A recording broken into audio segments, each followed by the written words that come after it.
Hi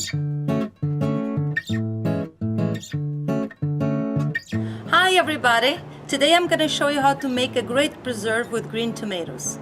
It's late October and these are all the tomatoes from my garden that haven't ripened yet, and they won't because it's late October. I'm going to wash them up, clean them up, and slice them.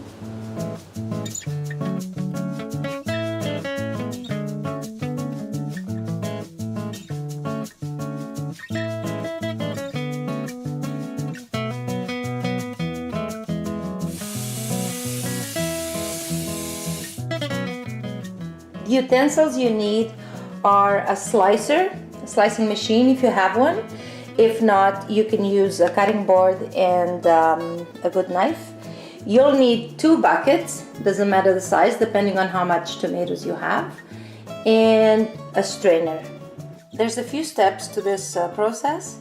The first step is slicing the tomatoes and adding coarse salt to it.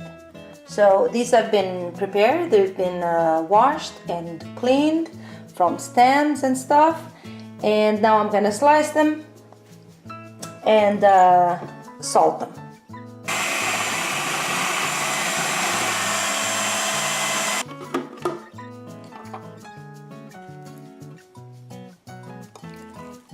If you cut them by hand, they'll probably be a little bit thicker, but it's okay, it works.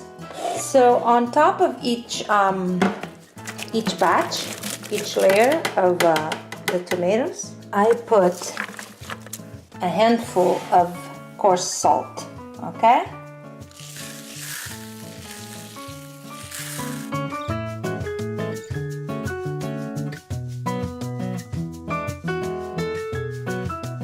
I'm done slicing and salting, which means that step 1 is done. Now I'm going to keep this bucket in a cool place for 24 hours, and tomorrow we'll do step 2. So it's been 24 hours. We're now going to strain the tomatoes and squeeze out all the salty water. Because I have a big batch of tomatoes, I can't use the kitchen sink or a regular kitchen strainer.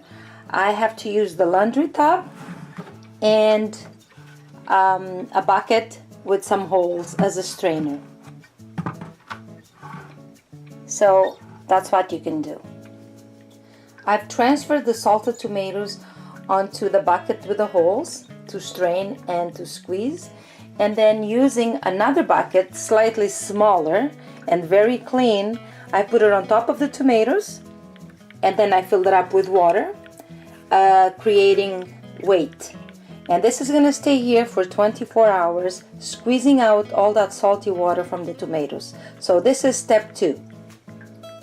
So step 3, the tomatoes are now ready to go in the vinegar. So all that salty water has been squeezed out.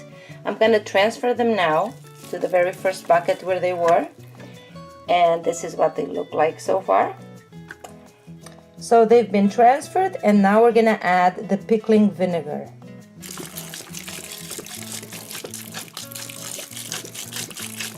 And just like this, we're going to leave the tomatoes in here for 24 hours. Step 4, again, we're going to strain the tomatoes and squeeze all that vinegar out. And again, I'm going to leave the tomatoes here, squeezing out the vinegar for another 24 hours. Step 5, make sure to boil your jars and lids for at least 10 minutes. This is a preserve that you're going to store in a cool place, in a pantry somewhere, but not in the fridge. And obviously you don't want it to spoil. So 10 minutes. So I'm going to separate the tomatoes because it's in a block. So I gotta separate it first and then season them. This is the most exciting part of the whole process. I don't know that it's either because it's almost over, or if it is because once it's done, I get to eat it. They look very, very good. So they're basically dehydrated and just ready to go into those jars and onto our plate. You can make it more spicy or less spicy, it's up to you. I like it a little bit on the spicy side. So those were the crushed chilies. Now the minced garlic, the oregano, and I like to use fresh oregano if I can. This is really fresh. It smells amazing. And then fresh mint, lovely, from the garden. Beautiful mint, yes. A little bit more. And then finally, the oil, vegetable oil. So I'm not measuring anything. This basically you do it to taste. Just like I said with the spiciness, it's up to you. If you like it spicier, you just put more. If you don't like it as spicy, you put less.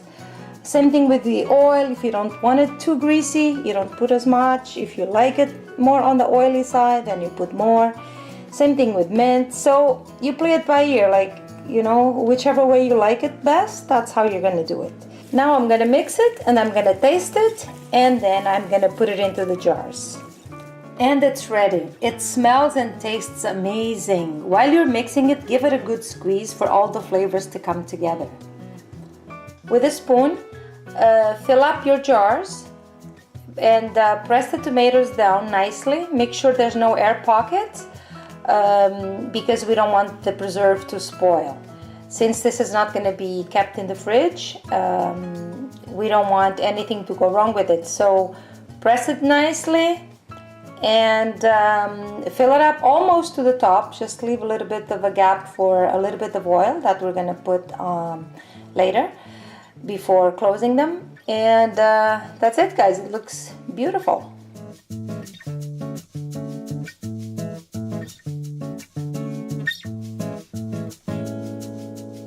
This is it, guys. We are done. I know it's a lot of work, but it's worth it. Trust me. This is a great preserve to enjoy all year round. So thank you so much for watching, and don't forget to keep up with Linda because you never know what I'm gonna be doing next.